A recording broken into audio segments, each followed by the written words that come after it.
ఈ రోజు ఇవన్నీ చేయగలిగాం.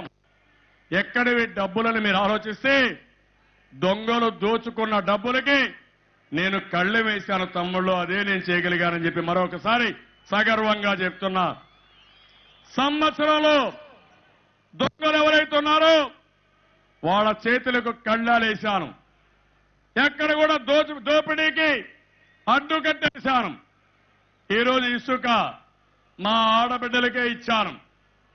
దానివల్ల రాబోయే రోజుల్లో పకడ్బందీ విధానం పెడతాం. మళ్లీ ఈ సభ ద్వారా కోరుతున్నాం, నాకు సహకరించండి. ఎవరైనా దొంగతనంగా ఇసుక వ్యాపారం చేయాలంటే ఖబర్దార్ జాగ్రత్తగా ఉండండి. ఆ ఆటలు సాగనేను. రెండోది, ఒక పకడ్బందీ సిస్టమ్ పెట్టి అవసరమైతే వినియోగదారుడికి 10 రూపాయలు తగ్గించిస్తాం తప్ప అవినీతి జరగడానికి వీలు లేదని చెప్పి కూడా నేను మీకు తెలియజేస్తున్నాను. అదే మరిగా మొన్నటి వరకు దోపిడీకి గురైంది. మీకు తెలుసా, కుటుంబం వెరైటీస్ లో హత్యలు కూడా చేసి ఓనర్లు చంపి వీళ్ళు హస్తగతం చేసుకుని మొన్నటి వరకు దోపిడీ చేశారు. ఆ దోపిడీ అరికట్టాను. 1500 నుంచి 2000 కోట్ల రూపాయల ఆదాయం వస్తుంది. అదే తమ్ముళ్ళు తెలుగుదేశం పార్టీ విధానం. అదే మీరు ఆలోచించాల్సిన అవసరం ఉంది. అదే సంకల్పం. ఎర్ర దొంగలు, ఎర్ర చందనం దొంగలు తమ్ముళ్ళు మీ ఇంటి పక్కన కూడా ఒకసారి చూసుకోండి. మీ ఇంటి పక్కన అక్కడక్కడ ఎర్ర చందనం చెక్కలు ఉండే అవకాశం ఉంటుంది. ఈ రోజు మీరు చూసే దుబాయ్లో 800 టన్నులు ఉంది, హర్యానాలో ఉంది, తమిళనాడులో ఉంది, కర్ణాటకలో ఉంది, మన రాష్ట్రంలో కూడా డంపులు పెట్టారు. నా మీద కూడా రకరకాలుగా ప్రచారం చేస్తున్నారు. నన్ను ఏదో చేస్తామని కూడా మాట్లాడుతున్నారు. అయినా పర్వాలేదు, నేను భయపడను. ఆ విషయం వీళ్ళు గుర్తుపెట్టుకోవాలి. ఖబర్దార్ జాగ్రత్తగా ఉండండి. ఎర్ర చందనం దొంగ వ్యాపారం చేయొద్దండి. చేస్తే మాత్రం వదిలిపెట్టరని చెప్పి మరొకసారి హెచ్చరిస్తున్నా.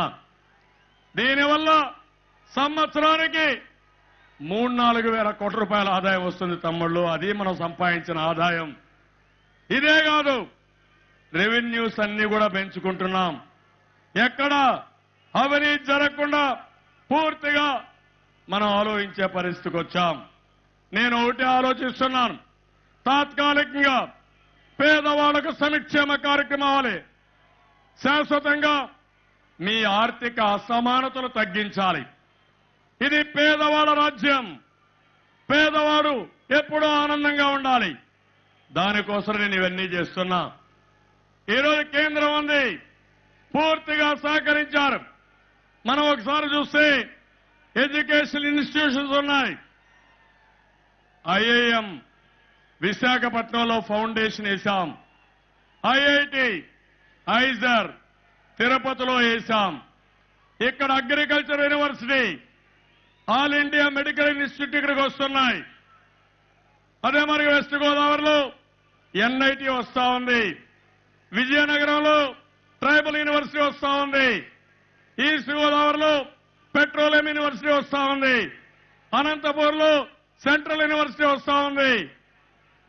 అదే మరి కర్నూలులో IIIT, ఉర్దూ యూనివర్సిటీలు వస్తున్నాయి. అన్ని జిల్లాల్లో బ్రహ్మాండమైన ఇన్స్టిట్యూషన్ తీసుకొచ్చి మన పిల్లలు ఎవ్వరికీ ఇబ్బంది లేకుండా బ్రహ్మాండంగా చదువుకునే విధంగా ఒక నాలెడ్జ్ స్టేట్ గా ఎడ్యుకేషన్ హబ్ గా తయారు చేస్తామని చెప్పి కూడా నేను మీకు తెలియజేస్తున్నాను. ఇంకో పక్కన మీరు ఒకసారి చూస్తే అన్ని పాలసీలు తీసుకొచ్చాం. హెల్త్ పాలసీ తీసుకొచ్చాం.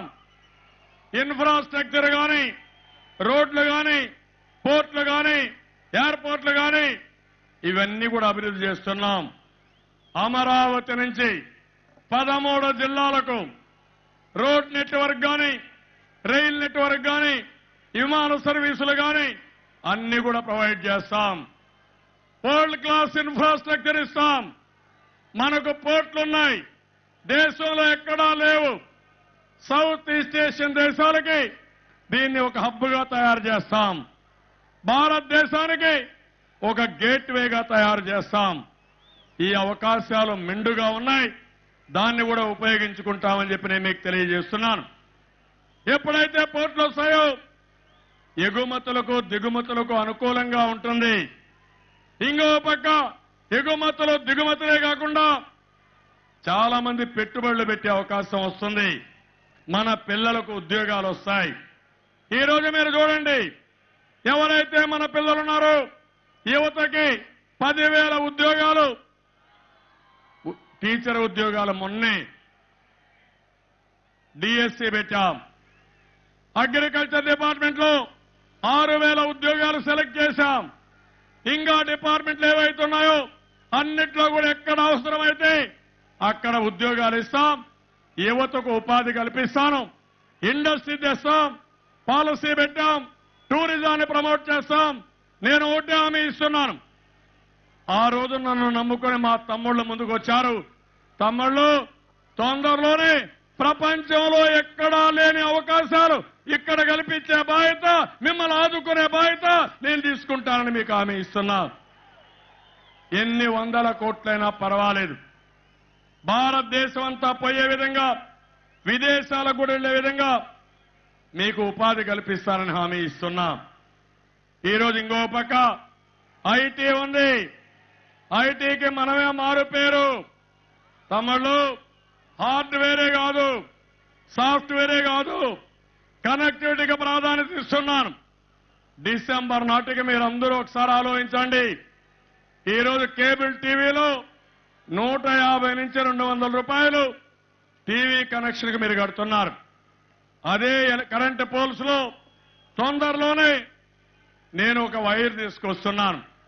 ప్రతి ఒక్క ఇంటికి 10-15 MPPS ని మీకు కనెక్టివిటీ ఇస్తాను. మీ ఇంట్లో మీరు చూస్తే దాంతో టీవీ పెట్టుకోవచ్చు, టెలిఫోన్లో మాట్లాడుకోవచ్చు, ఇంటర్నెట్ పెట్టుకోవచ్చు. తద్వారా మీరు చూస్తే 100 రూపాయలకే ప్రతి ఒక్కరికి కూడా ఇంటర్నెట్, టెలిఫోను, టీవీ ఇస్తాం. తమ్ముళ్ళు, మీరు కావాలంటే ఏ సినిమా కావాలంటే ఆ సినిమా చూసుకోవచ్చు. ఒకవేళ భర్త ఒక సినిమా, భార్య ఒక సినిమా చూడాలంటే 2 టీవీలుంటే 2 సినిమాలు ఇంట్లో నుంచే చూడొచ్చు. కొత్త సినిమాలు, బాలకృష్ణ సినిమాలు రిలీజ్ అయితే అది కూడా పేమెంట్గా చూసుకోవచ్చు. ఇవన్నీ వస్తాయి తమ్ముళ్ళు. ఎవరైనా క్లాస్ ఎగ్గొడితే ఇంటి దగ్గర కూర్చొని ఆ పాఠం నేర్చుకునే అవకాశం ఉంటుంది. ఎవరైనా ఆడవాళ్లు బయట పోతే మగవాళ్లు హోటల్కి పోయే పని లేకుండా బిర్యానీ తయారు చేసుకోవాలంటే టీవీ చూసి బిర్యానీ కూడా తయారు చేసుకోవచ్చు అని చెప్పి నేను మీకు తెలియజేస్తున్నా. మొన్న నేను చైనాకు పోయాను. అక్కడ మేయర్లు అడిగాను. ఆ మేయర్ అన్నాడు, నా భార్య కంటే నేనే బాగా వంట చేస్తాను సార్ అని. మగవాళ్ళు కూడా వంటలు చేసే రోజులు దగ్గరలోనే ఉన్నాయి. ఆ విషయం మీరు గుర్తుపెట్టుకోవాల్సిన అవసరం ఉంది. ఈరోజు ఇంకో పక్క మీరు చూసినప్పుడు అన్ని జిల్లాలు అభివృద్ధి చేస్తాం. వికేంద్రీకరణ తీసుకొస్తాను. నేను చెప్పిన మాటలన్నీ అభివృద్ధి చేస్తాను. శ్రీకాకుళం మొదలుకొని కర్నూలు వరకు సమతుల్యంతో అన్ని జిల్లాలను అభివృద్ధి చేసే బాధ్యత ప్రభుత్వం తీసుకుంటాం. నేను ఈ మధ్య విదేశాలకు వెళ్ళాను, దావోస్కి వెళ్ళాను. ఎవరి కోసం వెళ్ళానంటే పెట్టుబడుల కోసం, మన పిల్లల కోసం. ఈరోజు పార్టీకి విశ్వసనీయత ఉంది. సింగపూర్ లాంటి ప్రభుత్వం ముందుకొచ్చి అమరావతికి మాస్టర్ ప్లాన్ ఇచ్చారు. నెక్స్ట్ మంత్ లో మొత్తం డీటెయిల్స్ ఇస్తున్నారు. జపాన్ లాంటి దేశం ముందుకొచ్చి మనకు ప్లాన్స్ ఇచ్చే పరిస్థితి వచ్చారు. పెట్టుబడులు పెట్టబోతున్నారు. ఇది ఒక అనుభూతి. చైనా కూడా వచ్చే పరిస్థితి వస్తా ఉంది. ఇంకో పక్క జన్మభూమి మా ఊరు, స్మార్ట్ విలేజ్, స్మార్ట్ వార్డు తీసుకొచ్చాం. ఎవరైతే ఆ ఊర్లో పైన బాగా అభివృద్ధిని బయటపోయారో వాళ్ళందరూ భాగస్వాములు కావాలని ఈ రాష్ట్రంలో, ఈ దేశంలో ఉండి ఇండస్ట్రీస్టులు కానీ, అధికారులు కానీ ఒక గ్రామాన్ని తీసుకొని అభివృద్ధి చేయాలని ఈ కార్యక్రమం కూడా పెట్టుకున్నాం. ఇది కాకుండా మీరు ఒకసారి ఆలోచిస్తే, నేను గ్రామీణ ప్రాంతాల్లో ఒకప్పుడు రోడ్లు మనమే వేశాం, మంచినీళ్లు మనమే ఇచ్చాం, మళ్లీ హామీ ఇస్తున్నాం. అన్ని గ్రామాల్లో సిమెంట్ రోడ్లు వేసే బాధ్యత, మరుగుదొడ్లు కట్టించే బాధ్యత, మురికి కాలువలు పూర్తిగా కట్టే బాధ్యత, మీ ఊరికి పక్కా రోడ్డు వచ్చే బాధ్యత ఈ ప్రభుత్వం తీసుకుంటామని మీకు హామీ ఇస్తున్నాం.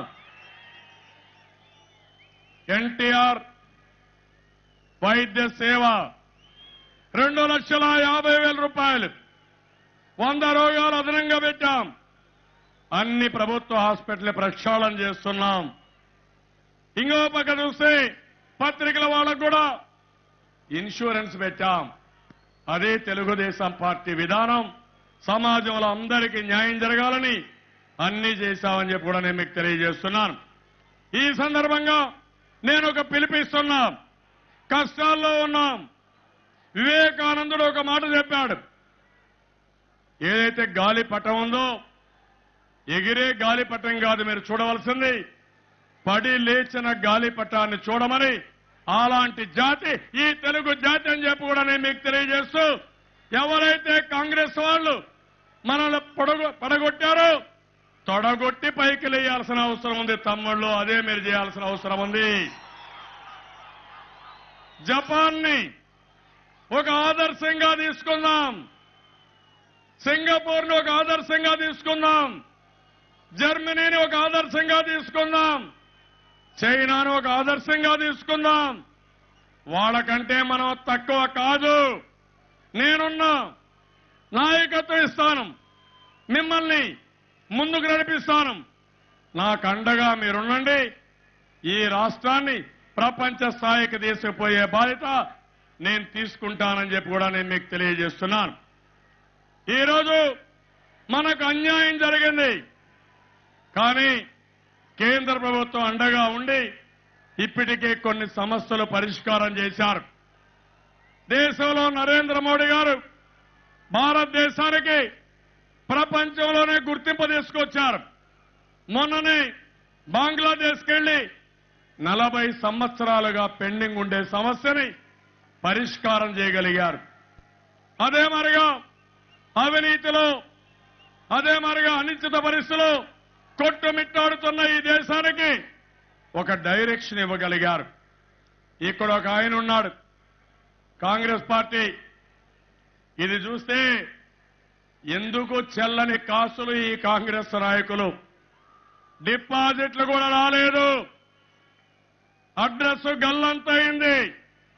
వాళ్ళు ఏమాత్రం సిగ్గుపడకుండా నరేంద్ర మోడీ గారిని, ఒక ప్రధాన మంత్రిని బ్రోకర్ అనే మాట మాట్లాడితే, ఆ బ్రోకర్ పనిచేసింది మీ పార్టీ వాళ్ళు తప్ప ఎన్డీఏ నాయకులు మేము కాదని చెప్పి కూడా నేను మీకు తెలియజేస్తున్నా. తీవ్రంగా ఖండిస్తున్నా. సభ్యత ఉండాలి, ఉందాతనం ఉండాలి. నోరుందని నోరు పడేసుకోవడం కరెక్ట్ కాదు. మీరు కూడా చెప్పండి, గట్టిగా చప్పట్లు కొట్టి దీన్ని ఖండించాల్సిన అవసరం ఉంది. తమలో రేపో ఎల్లుండో గోదావరి పుష్కరాలు వస్తున్నాయి. ఈరోజు మహాసంకల్పం అయింది. ఇంకొక సంకల్పం గోదావరి పుష్కరాలు. చరిత్రలో జరగని విధంగా గోదావరి పుష్కరాలు జరగాలి. గోదావరి తల్లి మన మీద కరుణ చూపించాలి. గోదావరికి మనకు అనుబంధం ఉంది. గోదావరి తల్లిని కృష్ణా నదికి, కృష్ణమ్మ తల్లికి పెన్నా నదికి అనుసంధానం చేసుకోవాలి. పట్టసీమ నీళ్లు ఈ సంవత్సరం వస్తాయి. దీనికి అడ్డం పడ్డారు, కానీ నేను లెక్క పెట్టుకోలేదు. అందుకని సాధించగలిగాం. నేను గోదావరి పుష్కరాల్ని రాష్ట్రంలో ఉండే ప్రతి ఒక్కరు కూడా మనం అందరం ఆలోచించుకోవాలి. ప్రకృతితో మనం మమేకం కావాలి. అప్పుడే మనం అనుకున్న మంచి జరుగుతుంది. దీనికి కూడా మీరందరూ కూడా ముందుకు రావాల్సిన అవసరం ఉంది. దీనికి ఒక కార్యక్రమం ఇస్తాం. ఆ కార్యక్రమాన్ని మీరు కూడా అమలు చేసి గోదావరి నీళ్లతో మన ప్రాంతాల అన్ని ప్రాంతాలని పునీతం చేసుకోవాల్సిన అవసరం ఉంది, అనుసంధానం చేసుకోవాల్సిన అవసరం ఉంది, సంకల్పం చేసుకోవాల్సిన అవసరం ఉందని చెప్పి కూడా నేను మీకు తెలియజేసుకుంటున్నాను. నేను ఇవన్నీ చేసే తమ్ముళ్ళు, ఈరోజు మా తమ్ముళ్ళు ఆవేశంలో ఉన్నారు. నేను ఆ రోజే చెప్పాను, అవినీతి కుట్ర రాజకీయాలు చేశారు. అందులో కాంగ్రెస్ పార్టీ, టీఆర్ఎస్ పార్టీ, అదే మనకి జగన్ పార్టీ, వైఎస్ఆర్ కాంగ్రెస్ పార్టీ. ఇప్పుడు కూడా నా మీద కుట్ర చేస్తున్నారు. తమ్ముళ్ళు, నీతి నిజాయితీగా బతికాను, ప్రజాసేవ కోసం బతికాను. ఆంధ్రప్రదేశ్ అభివృద్ధి అవుతా ఉంటే ఈ కేసీఆర్ అసమర్థుడు ఏమీ చేయలేకుండా నా మీద కుట్ర బంతున్నాడు. అవునా కాదా తమ్ముళ్ళు అని మిమ్మల్ని అడుగుతున్నా. అవునంటే గట్టిగా చప్పట్లు కొట్టి హర్షాన్ని, ఆమోదాన్ని తెలియజేయండి. హైదరాబాదు ఉమ్మడి రాజధాని, 10 సంవత్సరాలు ఉమ్మడి రాజధాని. మీకెంత హక్కుందో నాకు అంతే హక్కు ఉంది. కబద్దారి ఈ విషయం మీరు గుర్తుపెట్టుకోవాల్సిన అవసరం ఉంది. నిన్న మొన్న మీరు చూస్తే తెలుగుదేశం పార్టీ, బీజేపీకి 20 మంది ఎమ్మెల్యేలుంటే మన వాళ్ళని 5 మందిని కొంటాడు, కాంగ్రెస్ వాళ్ళని 4 కొంటాడు, వైఎస్ఆర్ కాంగ్రెస్ పార్టీ 2 కొంటే ఈ వైఎస్ఆర్ కాంగ్రెస్ పార్టీకి సిగ్గు కూడా లేకుండా ఆ 2 పోయేవారు, 3వ వాడిని కూడా మీకే ఇస్తామని 3వ వాడు కూడా ఓటేశాడంటే ఇది సిగ్గుమాలిన చర్య కాదా అని మిమ్మల్ని అడుగుతున్నా. నేను ఆ రోజు ఒకటే చెప్పాను, నీతి మాలిన చర్యలు చేశారు. ఇది తప్పంటే ఎన్నికల సమయంలో మీరు ఒకసారి చూస్తే వీళ్ళకి అధికారం లేదు. ఎన్నికల సమయంలో అన్ని రాజకీయ పార్టీలు ఎన్నికల నియమావళికి కట్టుబడి ఉండాలి. అంతేగాని ప్రభుత్వం అధికారంలో ఉందని స్టింగ్ ఆపరేషన్లు చేయడం, తప్పుడు డాక్యుమెంట్లు తయారు చేయడం, ఫోన్లు ట్యాప్ చేయడం, ఇది నీచాతి నీచం అని చెప్పి కూడా నేను మీకు తెలియజేస్తున్నా. ఫోన్లు ట్యాప్ చేసి గవర్నమెంట్లే పడిపోయినాయి. ఈ రోజు నేను ఒక వ్యక్తి కాదు, ఆంధ్రప్రదేశ్ ముఖ్యమంత్రిని, మీ గౌరవాన్ని కాపాడే ప్రతినిధిని. అలాంటిది నా ఫోన్ ట్యాప్ చేసే అధికారం ఈ కేసీఆర్కి ఎవరిచ్చారో మీరే చెప్పాల్సిన అవసరం ఉంది. నేనేమైనా తెలంగాణలో ఈ కేసీఆర్కి సర్వెంట్ తమ్ముళ్ళని మిమ్మల్ని అడుగుతున్నా. నాదొక ప్రభుత్వం, నీదొక ప్రభుత్వం. హైదరాబాద్ ఉమ్మడి రాజధాని, లా అండ్ ఆర్డర్ గవర్నర్ చేతిలో ఉండాలి. అలాంటిది మీరు మా మీద ఫోన్ ట్యాపింగ్లు చేసి ఫ్యాబ్రికేటెడ్ డాక్యుమెంట్స్ పెట్టుకొని నన్ను బెదిరించాలంటే నీ తరం కాదు. ఆ విషయం మీరు గుర్తుపెట్టుకోవాల్సిన అవసరం ఉంది. మీకు ఏసీబీ ఉంది, నాకు ఏసీబీ ఉంది. మీరు హైదరాబాద్ లో ఉన్నారు, నేను కూడా నా ఏసీబీ హైదరాబాద్ లోనే ఉంది. నీకు పోలీసులు ఉన్నారు, మాకు కూడా పోలీసులు హైదరాబాద్ లోనే ఉన్నారు. అంతేకాదు, మా ఎమ్మెల్యేని ఎన్నికల ముందు మీ ఫామ్ హౌస్ తీసుకుపోయి డబ్బులిచ్చి ఏమాత్రం కూడా సిగ్గుపడకుండా పోలీస్ ప్రొటెక్షన్ తో పంపించినప్పుడు నీకు గుర్తు రాలేదా అని మిమ్మల్ని అడుగుతున్నా. ఆ శ్రీనివాస్ యాదవ్ అనే ఎమ్మెల్యేని పార్టీకి రాజీనామా చేయకుండా మంత్రి పదవి ఇచ్చినప్పుడు గవర్నర్ ద్వారా తప్పుడు ప్రమాణ స్వీకారం చేపించినప్పుడు యాంటీ డిఫెక్షన్ మీకు గుర్తు రాలేదా అని అడుగుతున్నా. ఎవరు లాలూచబడ్డారు? 20 మంది ఎమ్మెల్యేలు నాకున్నారు. నేనెందుకు లాలూచబడతాను మిమ్మల్ని అడుగుతున్నా. నేను పోరాడుతున్నా. నాకు ఒక ఎమ్మెల్సీ ముఖ్యం కాదు, సిద్ధాంతం ముఖ్యం, నీతి ముఖ్యం. ఆ విషయం మీరు గుర్తుపెట్టుకోవాలి. ప్రెస్ వాళ్ళని అణగదొక్కాడు. ఎవరన్నా మాట్లాడితే వాళ్ళ కేబుల్ నెట్వర్క్ కట్ చేశాడు. పేపర్ వాళ్ళు వ్యతిరేకంగా రాస్తే వాళ్ళ మీద పడ్డాడు. హైదరాబాద్ లో ఆంధ్ర వాళ్ళని తిడుతూ ప్రతిరోజు ఇష్టం వచ్చినట్టు ఆంధ్ర వాళ్ళ ఇండ్లు కూల్చేయడానికి పోయాడు ఈ పెద్ద మనిషి. అంటే నేనే తీసుకుపోయాను, ప్రపంచం మొత్తం తిరిగాను, హైదరాబాద్ లో పెట్టుబడులు పెట్టమన్నాను. ఈరోజు హైదరాబాద్ లో పెట్టుబడులు పెట్టిన తర్వాత విశ్వనగరంగా తయారైందంటే అది మీ చొరవ కాదు, నా చొరవ, నా కృషి తప్ప వేరే కాదని చెప్పి కూడా నేను మీకు తెలియజేస్తున్నా. అలాంటి నగరానికి వస్తే దాడులు చేస్తామని బెదిరిస్తున్నారు. ఏం బాధ లేదు, భయపడం. ఆ విషయం మీరు గుర్తుపెట్టుకోవాల్సిన అవసరం ఉంది. నా ప్రజల కోసం, మీ ఆత్మ గౌరవాన్ని కాపాడడం కోసం నా ప్రాణాలు ఇవ్వడానికైనా సిద్ధంగా ఉన్నాను తప్ప అదే ఎన్టీఆర్ స్ఫూర్తి, ఎన్టీఆర్ గుండె ధైర్యం నాకుంది. ఆ విషయం మీరు గుర్తుపెట్టుకోవాల్సిన అవసరం ఉంది. నేను అడుగుతున్నా, మా ఫోన్లు ట్యాప్ చేసినప్పుడు సెక్షన్ 8 ఉంటే, అధికారాలు గవర్నర్కుంటే మా మీద పెత్తనం చెలాయించడానికి మీరెవరని నేను అడుగుతున్నా. ఏ తమ్ముళ్ళు 10 సంవత్సరాలు ఉమ్మడి రాజధానిలో మనం గౌరవంగా బతికే అధికారం ఉందా లేదా అని మిమ్మల్ని అడుగుతున్నా. అవునా కాదా? అవునంటే గట్టిగా చప్పట్లు కొట్టండి. ఏమనుకుంటున్నాను నేను అడుగుతున్నా. ఒక ముఖ్యమంత్రిని పెట్టుకొని గౌరవం లేని సూటి మాటలంటారా? అగౌరవపరుస్తారా? నన్ను కాదు, మీరు అగౌరవపరిచేయండి.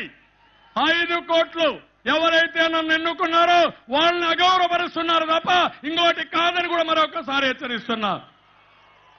సమాధానం చెప్పమంటున్నా. మా ఎమ్మెల్యేలు తీసుకున్నప్పుడు నీకు బుద్ధి లేదా అని మిమ్మల్ని అడుగుతున్నా. మన ఎమ్మెల్యేల ద్వారా ఎమ్మెల్యేకి రాజీనామా చేయకుండా ప్రమాణం చేయించినప్పుడు నీకు గుర్తు రాలేదని మిమ్మల్ని అడుగుతున్నా. ఇంకా చాలా ఉన్నాయి తమ్ముళ్ళు. ఒక్కొక్క అస్త్రం సమయం వచ్చినప్పుడు వదిలిపెడతా. నేను అంత ఈజీగా వదిలిపెట్టను. మనతో పెట్టుకుంటే ఎన్టీ రామారావు గారితో ఆగస్టు క్రైస్తులో పెట్టుకునింది.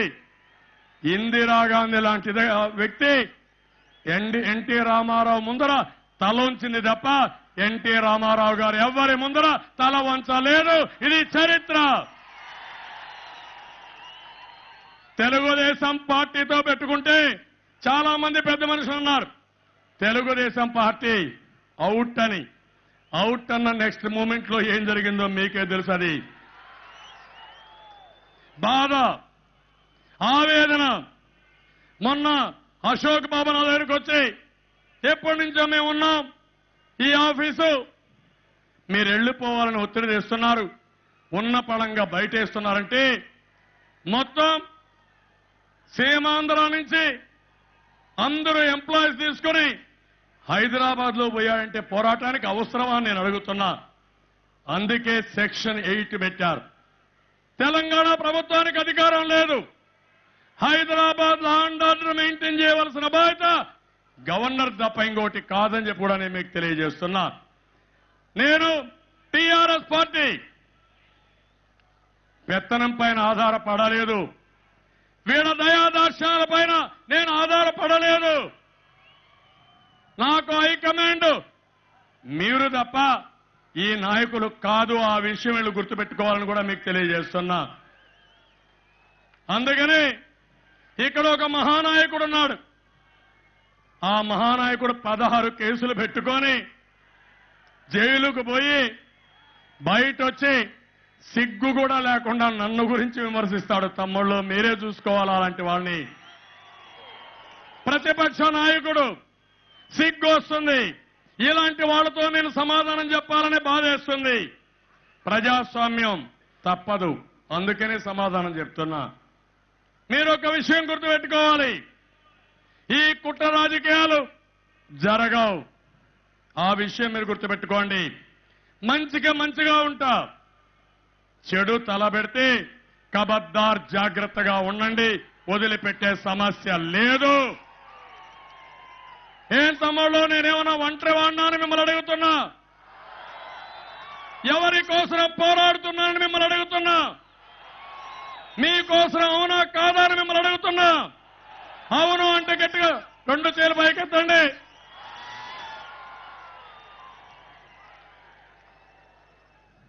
టీఆర్ఎస్ గవర్నమెంట్ హెచ్చరిస్తున్నా, దయచేసి ఆలోచించండి. రాష్ట్రాల మధ్య తగరాదు వద్దు. రాష్ట్రాల మధ్య తగరాదు పెట్టుకుంటే చాలా దూరం వెళుతుంది. నీకెన్ని అధికారాలున్నాయో దానికంటే ఎక్కువ అధికారాలు నాకు ఉన్నాయి. నేను గాని కన్ను తెరిస్తే మళ్ళీ నీకు చాలా కష్టాలు వస్తాయి. ఈ విషయం మీరు గుర్తుపెట్టుకోవాల్సిన అవసరం ఉంది.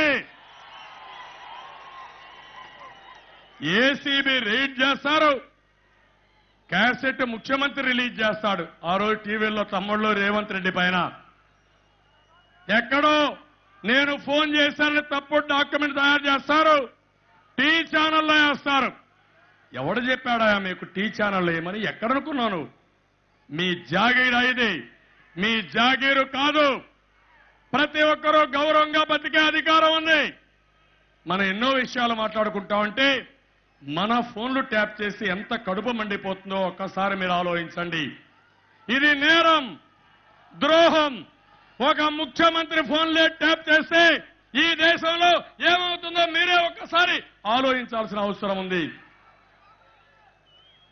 మనం అందరం కూడా దీనిపైన పోరాడదాం. ఆ సంకల్ప సిద్ధి కోసమే, ఆ సంకల్పం కోసమే ఈరోజు మనం మీటింగ్ పెట్టుకున్నాం. మీరు ఒక్కసారి చూడండి. మొన్న నేను నవనిర్మాణ దీక్ష పెట్టాను. 5 రోజులు పేదరికంపై గెలుపు మీద గ్రామాలకు వెళ్ళాను. ఈరోజు కష్టాలన్నీ తలుచుకుని మహాసంకల్పం చేద్దామంటే నిన్న సంబరాలు చేసుకుని ఎలాంటి పని కూడా చేయకుండా ట్యాంకు బండ్లో సంబరాలు చేసుకుని మన మహాసంకల్పాన్ని చెడగొట్టాలని, మన మహాసంకల్పం జరగకూడదని కుట్రబన్నారు వీళ్ళు. ఏం తమ్ముళ్ళు, అవునా కాదా అని మిమ్మల్ని అడుగుతున్నా. ఎక్కడన్నా ఒక ఇంట్లో శుభకార్యం ఉంటే, ఒక రాష్ట్రంలో ఒక కార్యక్రమం ఉంటే అలాంటి సమయంలో దాన్ని చెడగొట్టేదానికి ఎవరైనా ఆలోచిస్తారా అని మిమ్మల్ని అడుగుతున్నా. అలాంటి ఆలోచనలు చేసిన వ్యక్తులు వీళ్ళు. ఏం బాధ లేదు. రాత్రి కూడా ఆలోచించాం. మనకు స్వయం ప్రతిపత్తి ఉంది. నేను కూడా ఒక ప్రభుత్వ అధినేతను. నేను తప్పులు చేయను.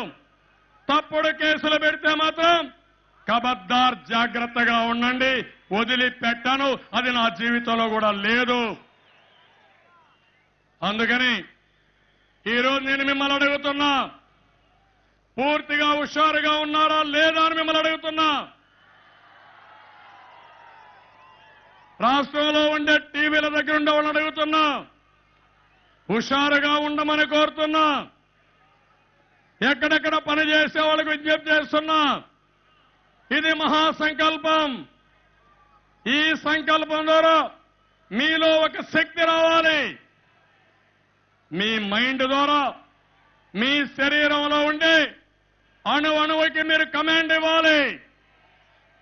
మనసా వాచ గుండె మీద చేయబెట్టుకొని ప్రమాణం చేయాలి. చేసినప్పుడు శ్రద్ధగా చేసి ఈ ప్రమాణం తర్వాత ప్రతి ఒక్కరూ ఒక శక్తివంతమైన వ్యక్తిగా తయారు కావాలి. ఇక్కడుండే వాళ్ళందరూ గట్టిగా ప్రమాణం చేయాలి. మనకు భగవంతుడు నోరిచ్చాడు, మంచి నోరిచ్చాడు. నేను అరుస్తానే ఉన్నా, అరిసిన కొద్దీ నోరు పెరగతానే ఉంది. మన నాయకుడి ఎన్టీ రామారావు గారి కంఠం చూశారా తమ్ముళ్ళు? కంచు కంఠం. అందుకని నేను మిమ్మల్ని అడిగేది ఒకటే అడుగుతున్నా. ఈరోజు ఈ సంకల్పం పదే పదే మీ మనసులో పెట్టుకోండి. మీ భవిష్యత్తు కోసం, రాష్ట్ర భవిష్యత్తు కోసం, రాబోయే రోజుల్లో మనం అనుకున్న విజన్ సాధించడం కోసం ఎవరైతే మనల్ని విభజించారో వాళ్ళు ఈర్షపడి కుళ్ళి పూర్తిగా నశించే వరకు మనం పనిచేయాల్సిన అవసరం ఉంది. మన వాళ్ళు దెబ్బతీయాలనుకున్నారు, మీ తరం కాదని ప్రూవ్ చేయాలి. అందుకే ఈ సంకల్పం ఒక మహాసంకల్పం. మన నాయకుడు ఎన్టీ రామారావు గారు మహానాడు పెట్టాడు. ఆ మహానుభావుడు ఎప్పుడో ఆలోచించి మహానాడు పెడితే నిన్న 34వ మహానాడు చేశాం. ఆ స్ఫూర్తితో ఈరోజు మహాసంకల్పం మొదటి మహాసంకల్పం. చరిత్ర ఉన్నంత వరకు ఈ మహాసంకల్పం కొనసాగుతుంది. జూన్ 8వ తారీఖున ఈ సంకల్ప దినం అని చెప్పి కూడా మీ అందరికి అనౌన్స్ చేస్తున్నా. ఆ రోజున ఎక్కడున్నా సంకల్పం తీసుకుంటాం. అందుకని అందరూ లేచి నిలబడుకోండి. 2 నిమిషాలు ఎవ్వరు కూడా మాట్లాడద్దండి, పక్కవారితో సౌండ్ చేయొద్దండి, ఈలలొద్దు. యువత మనస్సు పెట్టండి, కాముగా ఉండండి, ప్రశాంత వాతావరణం రావాలి. అందరూ కూడా నిశ్శబ్దంగా ఉండాలి. ఎవరు కూడా చేలు కూడా పైన ఊపొద్దండి. ఒకటే మార్గం, జెండాలు కూడా ఊపొద్దండి. గుండె మీద చేయబెట్టుకోండి. పవిత్ర హృదయంతో నేను చెప్తాను, మళ్ళీ చెప్తాను, పవిత్ర హృదయంతో చేయండి. అందుకని నేను చెప్పింది మీరంతా కూడా రిపీట్ చేస్తారు, గట్టిగా చెప్తారు. మన రాష్ట్ర సర్వతోముఖ వికాస సాధనకు ఈరోజు మహాసంకల్పాన్ని చేస్తున్నాను. ఈ భూమండలంలో అత్యుత్తమ నగరంగా మన రాజధాని నగరం అమరావతిని నిర్మించుకోవాలని మహాసంకల్పాన్ని నేను చేస్తున్నాను. నా రాష్ట్రాన్ని కరువు రహిత రాష్ట్రంగా మలుచుకుంటానని పోలవరం ప్రాజెక్టుని నిర్మించుకుని వృధాగా సముద్రంలోకి పారే గోదావరి నీటిని బీడు భూముల్లోకి మళ్లించుకుంటానని మహాసంకల్పాన్ని నేను చేస్తున్నాను. నా రాష్ట్రంలో ప్రతి ఒక్కరికి ఉపాధి కల్పించడానికి పెద్ద ఎత్తున పరిశ్రమలు స్థాపించి పర్యాటక, ఐటీ మొదలైన సేవా రంగాలలో పెట్టుబడులను ప్రోత్సహించి మన యువతీ యువకులకు నైపుణ్యాలను పెంచి అపార సంపద సృష్టికి అకుంఠిత దీక్షతో కృషి చేస్తానని మహాసంకల్పాన్ని నేను చేస్తున్నాను. మన దైనందిక జీవితంలో ఆధునిక శాస్త్ర సాంకేతిక పరిజ్ఞానాన్ని ప్రవేశపెట్టి పారదర్శక, సమర్థ, అవినీతి రహిత సమాజాన్ని సాధించేందుకు త్రికరణ శుద్ధిగా శ్రమిస్తానని మహాసంకల్పాన్ని నేను చేస్తున్నాను. పేదరికం, నిరక్షరాస్యత, అనారోగ్యం, అపరిశుభ్రంపై రాజీ లేని పోరాటం చేసి వాటిపై గెలుపు సాధించి నా రాష్ట్రాన్ని ఆర్థిక అసమానతలు లేని ఆరోగ్యకరమైన, పరిశుభ్రమైన, ఆనందదాయకమైన రాష్ట్రంగా తీర్చిదిద్దేందుకు మనకు సమృద్ధిగా ఉన్న సహజ వనరుల్ని, మానవ వనరుల్ని సంపూర్ణంగా వినియోగించుకొని స్వర్ణాంధ్రప్రదేశ్ను సాధించేందుకు మహాసంకల్పాన్ని చేస్తున్నాను. ఇప్పుడు నేను మిమ్మల్ని కోరుతున్నా, అట్లే నిలబడుకొని నేను ఈ క్యాసెట్ ని పెట్టమని చెప్పాను. రికార్డ్ చేస్తుంటే పరకాల ప్రభాకర్ రావు గారు క్యాసెట్ పెడతారు. ఎవ్వరు కూడా డిస్టర్బ్ చేయకుండా కళ్ళు మూసుకొని 3 సార్లు మననం చేసుకుందాం. రాష్ట్రంలో ఉండే అందరూ కూడా మననం చేసుకోండి. ఆ తర్వాత మనం ఇది చేశారా చేయలేదా? ఓకే. క్రాకర్స్ అయిద్దాయా? నేను అనుకున్నది పరకాల ప్రభాకర్ గారు వాళ్ళు చేయలేకపోయారు. ఇది యాజ్ ఇట్ ఈజ్ రికార్డ్ చేసి ఆ ఎకో సిస్టమ్ క్రియేట్ చేయాలనుకున్నాను. అంతలేక టపాకాయలు కూడా కాల్చారు. ఇప్పుడు మనం కాన్సన్ట్రేట్ చేయలేం. కాబట్టి నేను మిమ్మల్ని ఒకటే కోరుతున్నా, ఈ సంకల్పం అన్ని పేపర్లో వస్తుంది రేపు. మీరు కూడా ఒకసారి తీసుకోండి, చదువుకోండి. ఇది ఒక బైబిల్, ఇది ఒక భగవద్గీత, ఇది ఒక ఖురాన్. ఇది మనం గాని అమలు చేయగలిగితే ఈ ప్రపంచంలో ఏ శక్తి మనల్ని ఏమీ చేయలేదు. తప్పకుండా అనుకునేది సాధిస్తాం. మనకు ఆ శక్తి సామర్థ్యాలున్నాయి. ప్రెస్ వాళ్ళు కూడా నేను బాధపడుతున్నా, మీరు కూడా లేచి ప్రమాణం చేసి ఉంటే బాగుండేది. మీకు కూడా సంబంధించింది ఇది, మా ఒక్కరికే కాదు.